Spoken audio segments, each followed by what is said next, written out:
Hey there, everybody. I have a video for you today. It's a good video, I should say. A very great video, maybe.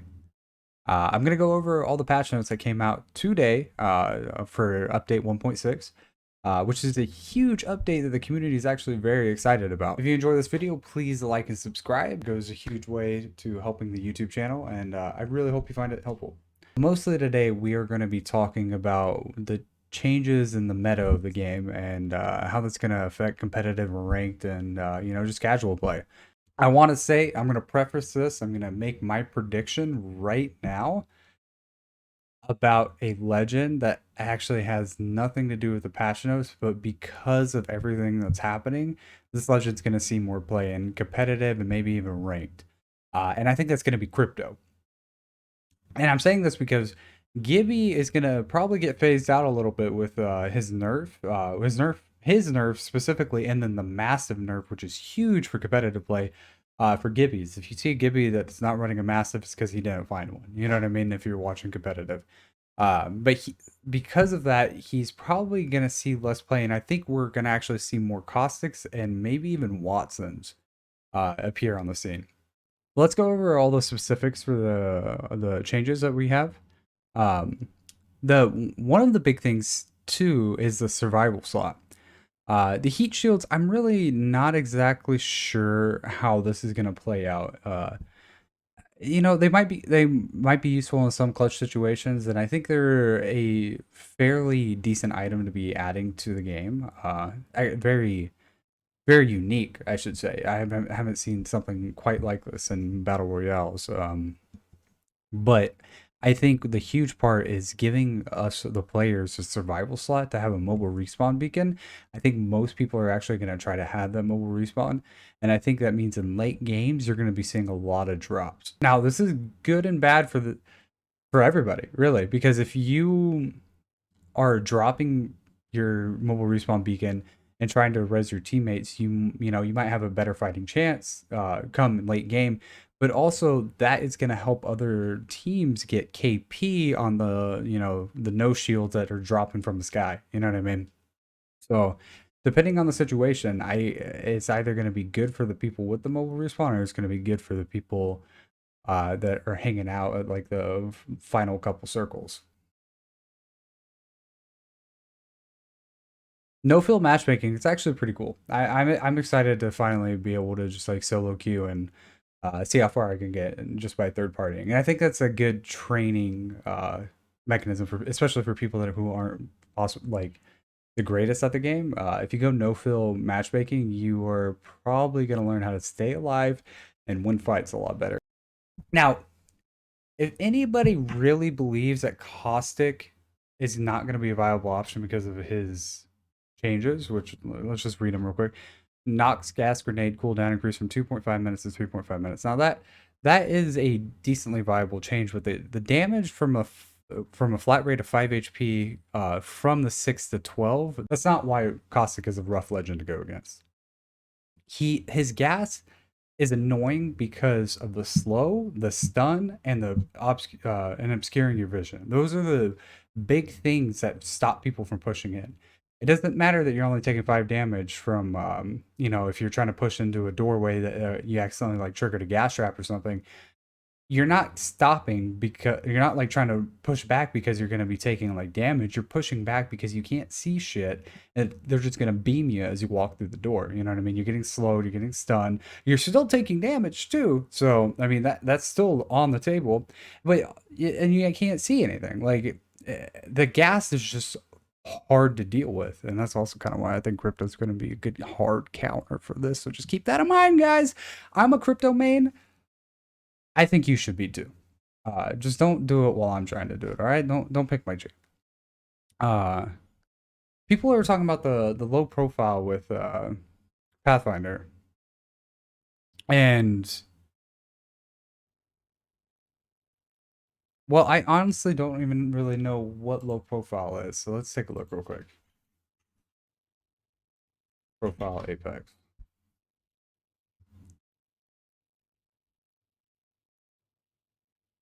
No profile. More difficult to hit. Incoming damage increased to 5%. Lifeline, Watson, Wraith. Oh, I remember Watson having it. Yeah, actually, I do remember this now.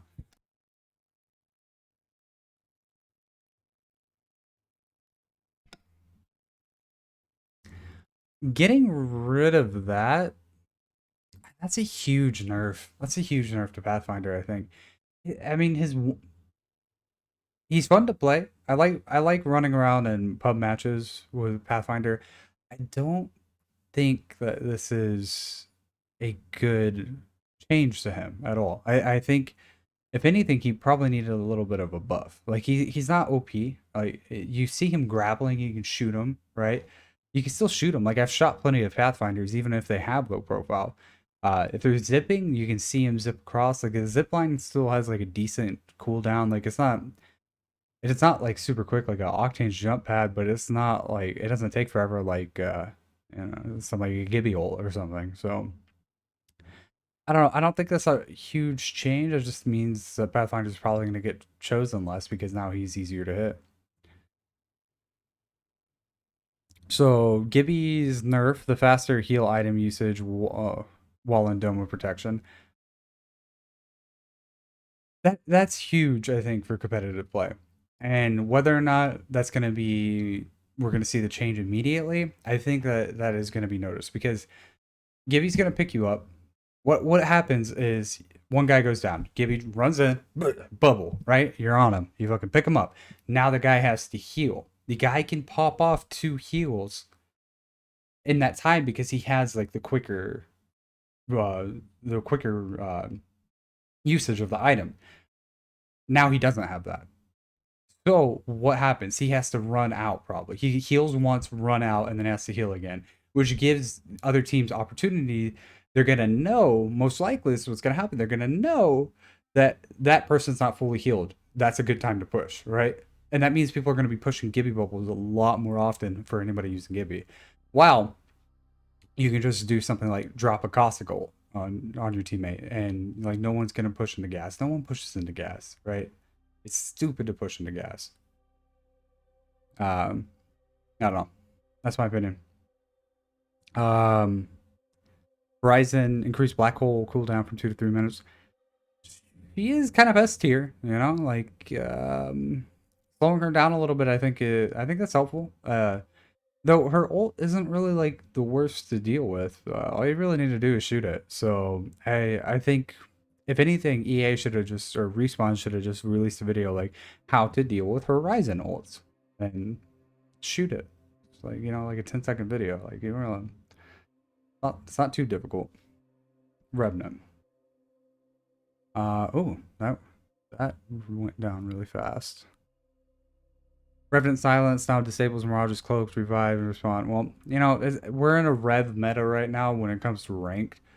Don't really think that's gonna change too much of anything. I mean, he's not gonna get he's not nerfed. People are gonna still be running him like crazy, so we'll see. Now let's talk about the big one, Watson. This is the one that everyone in the community is talking about. The passive shield regen at 0.5 per second. I love it. I think that's what Watson needed. Watson, she's got this roller coaster. She just up and down all the time. And like, she's either super powerful or she's super nerfed. No one ever uses her, and especially in pubs and rank, nobody uses Watson. I think this is gonna make her a more viable option, not just for competitive, but also for ranked. But again, I will say we are seeing in the EU, maybe not NA, but in EU, we are seeing cryptos kind of run rampant for good reasons because they can get the beacons without having to be like put themselves in danger. Their EMP is super powerful, and if you know how to push on an EMP, like you can really screw a team, just like Revenant's ult is very similar. And if you run crypto and Revenant, let me tell you, I'm gonna make a video about that, but let me tell you, that's Jesus, you're all right. Um, I think this is great, but a crypto team is gonna be able to counter this. I'm gonna stop saying it, but just crypto. But this is a great buff for Watson. I'm excited to play her again. Like if she was my first main, like when I got the game and I started playing it, and I was thinking about like the legends that I wanted to get. Lawson was the first one that came to mind. I was like, yeah, this lady's beautiful. I want to use her.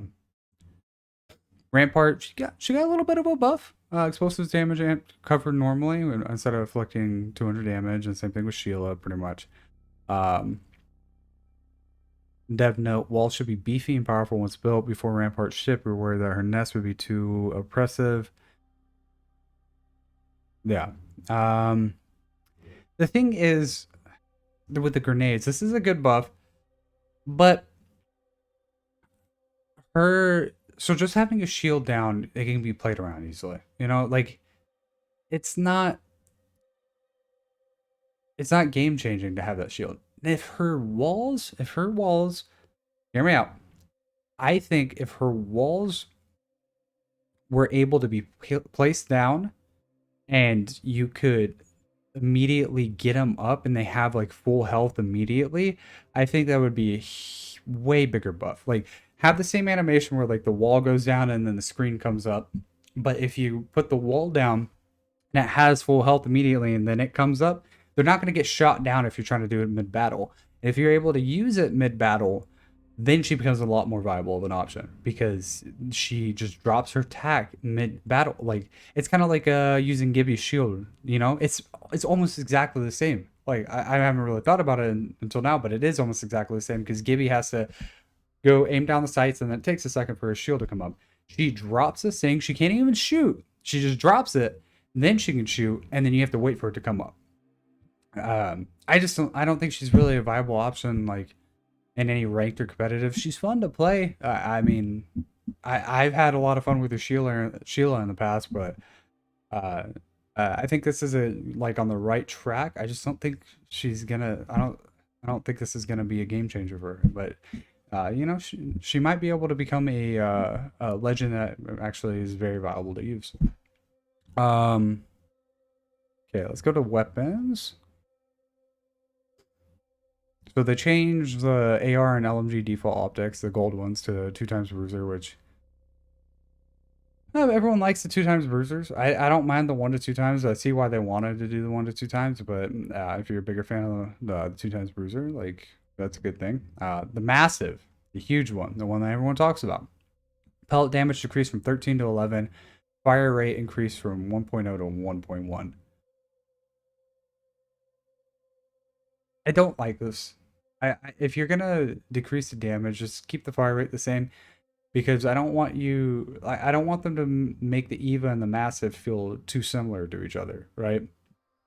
I know the Eva 8 has a huge, um, like way different, or I know the Eva 8 has a way bigger fire rate, but you're still going on the track of like turning the Massive into the Eva 8, which it doesn't really. I don't really see it. I think they should do small incremental changes in the massive, whether or not the community wants that. Like, but this is a huge. I think this is a huge decrease. You're not going to be able to hit in the 100s anymore with this. I don't think because you're talking about like 8 to 10 pellets or something comes out. Uh, oh look, I'm not even reading the dev note. The goal of these changes is to place this weapon's identity between the fast fire of the EVA and the heavy hitting Peacekeeper. But it was always kind of the massive always kind of felt similar to that.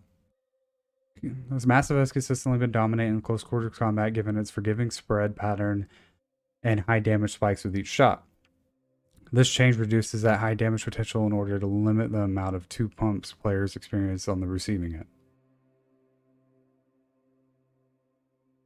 Okay. Look, I don't mind this update. I like the EVA 8. I think the EVA 8 is going to see more play now because of this. I think the EVA 8 needs a little work on the registration because I've had a lot of issues in the past of shooting people like straight on and it doesn't hit them. Maybe increase the speed of which the bullets fly or something. I don't know. But it makes it a bit more difficult gun to use, especially when you're talking about in comparison to the massive and the Peacekeeper, which you know you just point and shoot. It's pretty much like a hit scan weapon at that point. Like you don't have to really lead it, but like with the EVA 8, I feel like you may have to lead it more often, which I don't think. I don't think that's necessary for the gun. And I think to make it more balanced with the shotguns, you increase the speed of the bullets or something. Anyways, we're talking about the massive. Uh, I like this update. I think this shifts the meta around a little bit, and it's good because it opens up the door for more options such as Caustic and Watson and crypto, shit like that. And it's just kind of like it's kind of like playing chess, or it's like the domino effect, right? Gibby gets Gibby gets nerfed, Mastiff gets nerfed. That means Gibby gets phased out. People have to figure out who Gibby's gonna be, who the new Gibby's gonna be, especially in competitive. Wingman, +1 bullet to every magazine size, including base. I just always kind of thought it was weird that a revolver that looked like it was a 6-chamber had 5. So, for the very least, aesthetics of the game, um, I think that's good. I think it's good. Increased hip fire spread for the Hemlock. The burst damage from the Hemlock's hip fire was feeling a little too consistent for an AR that should excel at medium range. This change mitigates the Hemlock's close quarter damage spikes that felt bad on the receiving end. I get it, but to have an AR that is an actual viable option at a hip fire is pretty good because, like, it's like medium range or nothing with that gun now. That's what it feels like. You're not gonna be able to do close range. I mean, but that's not the same. But no other ARs really like that, right? There's no medium range or nothing with the AR. You can still hit fire with R301. You can still hit fire with the Volt flatline, which I don't. I think Volt's a submachine gun, but still, like, I actually have no idea if it is a submachine gun or not, but still, like, I think that's just making a gun that seems to be already kind of what a weaker choice be even weaker at this point, especially in this meta. Quality of life changes. Kings Canyon.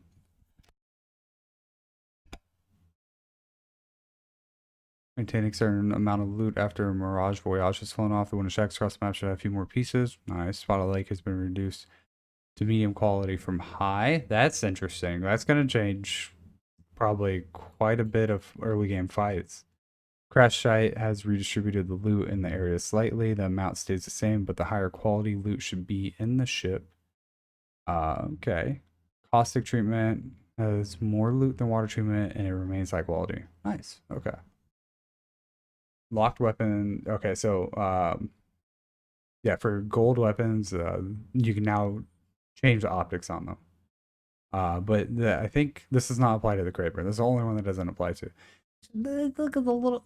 Well, no, that makes sense because the Kraber has a 6 to 10. I thought it was a 4 to 10, but no, it's a 6 to 10. Which honestly should be a 4 to 10 thermal sight. Because honestly, when do you ever see a 4 to 10 thermal sight being used? Like, you never see one because you can only get it in drops, and they should make that a drop. But that's kind of going off the beaten path. Ping my death box while responding on dropship. You can now ping your own death box, locate it easier. Gold backpacks. Players being revived by gold backpack will have a crackled energy based on the tier of armor they are wearing. Huh. Players on PC can inspect weapon. Since the survival slot took its controller and button, inspect weapon has been moved to the emote wheel by default. Okay. Gibby. Okay. And these are just bug fixes. What I really want to see is interaction with the map more when you're dead, and being able to ping stuff as well. And that's what I was kind of looking for. But I mean, I think people have been wanting that since probably day one, and we still haven't gotten it. So voice your opinions, the fucking response, so we can get some help here. Anyways, I hope you enjoyed the video. Like I said, my prediction is crypto's going to see a lot more use. Gibby's going to slowly get phased out. You're going to see Watson. You're going to see Caustic. You're going to see crypto. Right now in NA and competitive, there's a Bloodhound meta. And especially also in rank, it's kind of Bloodhound. There's Revenant, Octane, a lot of Bloodhound, especially a top tier play. But I think crypto's going to see some love now with everything that's going on. Because if more people are still going to be, because I don't think Caustic's really going to see a change, and if more people start playing WAS than them, he's going to be a lot more campy teams, and people don't know what to fucking do to deal with campy teams. EMP that shit, dude. Just EMP it. I'm a crypto man for life. Anyways, again, I hope you really enjoyed the video. If you did, if you found it useful, if you found it helpful, if you think I'm right, if you think I'm wrong, you know, if you think I'm cute, whatever, just give it a like, give it a subscribe. I appreciate you. Come check out the stream at twitch.tv/FighterMage Studios. I will see you next time. Love you guys.